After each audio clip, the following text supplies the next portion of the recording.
Mondays with the Mako back at you. We've got Tobias and Paul Gough. That is Paul's newest addition to the Team Gough family. But you guys have heard me talk about Paul, his importance in my life, my development. We've got an awesome partnership and friendship, and I'm here at his event, his mastermind that he is conducting in beautiful San Diego. Take a look, you guys. Got the midway behind us. It's just amazing. Paul, much love, brother. Thank you for everything. And I want to talk to you about team building, community, and your big three, and then we'll let everybody go for today. Let's do it. Talk to me about this community and what you've built and how you built it real quick. So I built a lot there. Yeah. We built the community around a common goal, which was obviously business owners who wanted to do something different, business owners who were fed up with the norm, business owners who could see the value in having skills rather than constantly being pitched on ROI and outcome.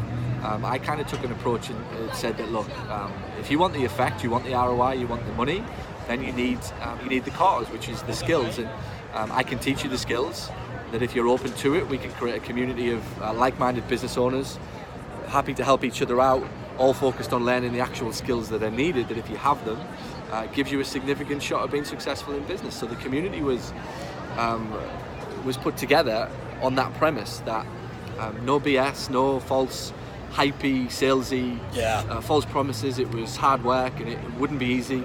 Pretty much the exact opposite of what everybody tries to sell these days. And as such, we've inherited a community of like-minded business owners who do what they need to do, and as such, you're getting incredible results that now 100 people want to be part of in less than a year. Yeah, amazing, you guys. He gets the long game from front to end.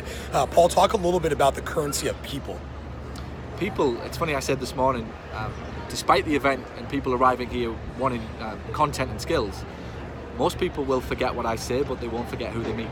And I put a huge emphasis in my program on the people and brought it to people's attention that almost every problem that they've got can be solved by somebody that they meet on the journey. And really, it's my job to introduce them to the right person on the journey that can help them solve their problem faster. So people are your currency. They are your leverage in your business. They are the leverage in your organization. They're the leverage in your community. That if you are struggling to get leverage in either of those things, you've got the wrong people.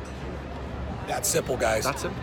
You've got the wrong people if you're not getting those three key indicators. Paul, talk a little bit about how important KPIs are in any business, specifically physical therapists. I don't think you can run a business without KPIs, or if you are, you're essentially flying a plane blind. And having an accurate understanding of where you are in your business based upon where you want to get to allows you to find the gap. And once you understand where the gap is, it's very easy to get to the root of the problem that is, rather than fix the emotional problem or continue to tell yourself the story about why it should be better, and if you work a little harder this week, then everything will be all right. And the reality is that it won't, because you're working hard on the wrong thing. Love it, Paul. You guys are hitting the surface. Get a little bit deeper to fix the root problem. Paul, talk a little bit about your big three, things that you're working on a high level that are important to you right now. Strategic thinking, always. Strategic thinking. How can I see the problem differently? How can I look at the challenge that I've got and ask a different question? How can I get more awareness or more eyes on the actual problem that is? Because there's only really one or two, not the 10 or 12 fires that people try to put out. Yep. I'd be working hard, always looking at my marketing message, I think is the fire and the fuel. That if the business ever isn't going where I want it to be, it's nearly always because the marketing message has changed, I've altered it, the market's moved and I haven't moved with it. And I need to understand, what they're thinking and feeling and their challenges are. Ooh, I love it. So I'm always looking to get close to my audience to get a feel for that. And the third one is always it's that I'm not going to say long game, but it's the bank of tomorrow. I'm more interested in the bank of tomorrow rather than cashing checks today. Oh. And if I build that equity in the bank of tomorrow, I can drain down on it for a significant period of time, rather than always pulling from today and hoping to get cash or checks that will bank or clear today. The business is more stable, and I get to build a more predictably profitable business by focusing on the bank of tomorrow. I love it. Sustainability, my friends. Paul, I'm going to leave you with one question. And guys, dig into my big three and the content for this week. Why don't you like the word or the style around hustle?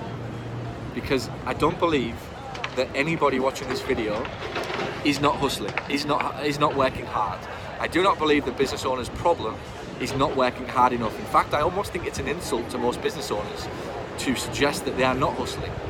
To think that if we just work for 21 hours a day instead of 20, and that will solve all of our problems is madness. You are better off working 3 hours a day on the right problem than 21 hours a day on the wrong problem, and is why 96% of businesses go bust. That's fire, you guys. I'm working with Paul on the real hustle. He's coming along with it. And guys, the fake hustle is obvious. Everybody's hustling, but who's getting results and who's doing it the right way? Much love, you guys. Mondays with the Mako from San Diego. Thank you, Paul. Pleasure, my pleasure. Much love, my brother. Thanks, Thanks, guys. Pleasure. Have a great week. Go dominate.